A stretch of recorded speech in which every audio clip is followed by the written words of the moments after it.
প্রস্তাবিত বিলে সশস্ত্র বাহিনী, প্রতিরক্ষা বাহিনী ও সহায়ক বাহিনীর সদস্য ছাড়াও কোনো একক ব্যক্তি, এই যে কোনো একক ব্যক্তি বা ব্যক্তি গোষ্ঠীকে ইন্ডিভিজুয়াল গ্রুপ অফ ইন্ডিভিজুয়াল বিচারের আওতায় আনা সুপ্রিম কোর্টের বিচারক হিসাবে কর্মরত আছেন বা সুপ্রিম কোর্টের বিচারক ছিলেন, নিয়োগ পাওয়ার যোগ্য, উক্ত কোর্টের বিচারক ছিলেন এবং ইত্যাদি ইত্যাদি স্বাধীনতা ন্যায় বিচার নিশ্চিত করা।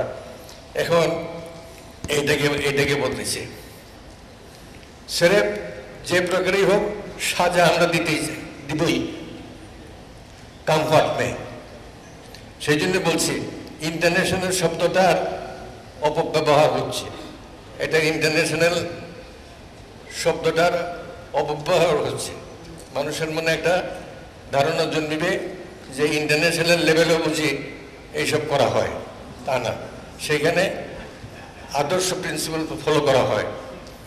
সেই জন্য আপনাদের ধৈর্য ধরে শুনছেন আমার কথা। আমি একটু সময় পাইলে আর একটু বলতে পারতাম। আপনাদেরকে ধন্যবাদ জানাচ্ছি, আপনারা ছোট্ট আইনটা পড়েন। আমরা লয়ার, আমরা এখানে উপস্থিত যারা প্রায় প্রত্যেকেই লয়ার। নিজেরা পড়েন, নিজেরা অ্যানালাইজ করেন, নিজেরা দেখেন আপনাদের চোখের সামনে কি হইতে যাচ্ছে। কোর্টে যেতে পারবেন না, 102 এক্সক্লুড করে দিয়েছে। 102 এক্সক্লুড করা মারাত্মক ব্যাপার। এই আসামিদের যে রাইটটা ছিল আর্টিকেল 27 ইকুয়ালিটি বিফোর ল, সেটাকে নিষ্পেষ করেছে 47 দিয়া। 47 মানে করেছে সি প্লাস সি যোগ করে। এই বইয়ের মধ্যেই আছে, এই বইটার মধ্যেই দেওয়া আছে। সুতরাং যেখানে ডিটারমিন্ড ন্যায় বিচারের নামে প্রহসন, ডিটারমিন্ড, এটার সম্বন্ধে আর কি বলবো।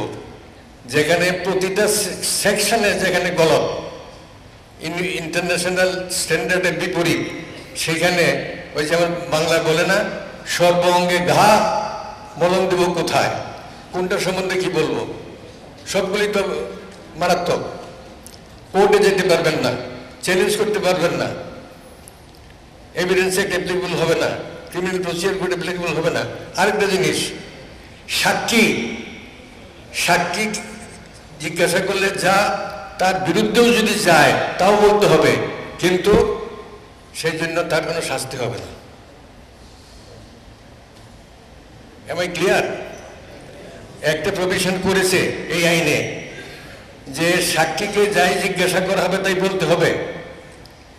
সেই কথাটা যদি তার নিজের বিরুদ্ধেও যায় তাও বলতে হবে, কিন্তু সেটা বলার জন্য তাকে প্রসিকিউট করা হবে না। এখন চিন্তা করুন, এই যে একটা সাংঘাতিক জিনিস করেছে, এটাতে শত শত সাক্ষী বানানো যাইব, শত সাক্ষী বানানো যাইব। কারণ সে যদি মিথ্যা কথা বলে যায় যে আমাকে এটা করেছে সেটা করেছে, আমি তার সাথে ছিলাম, আমিও ওই অপরাধের সঙ্গী, এই মার্ডারে আমিও সঙ্গী ছিলাম, এই কথা যদি একজনে বলে তখন তার সাজা হবে না।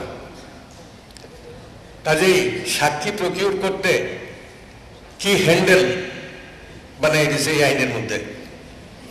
সেই জন্য মরহুম ফজলুল হক সাহেব তিনি বলেছিলেন যে gem of the civilized society has been incorporated, internationally recognized principles have been incorporated in our judicial system.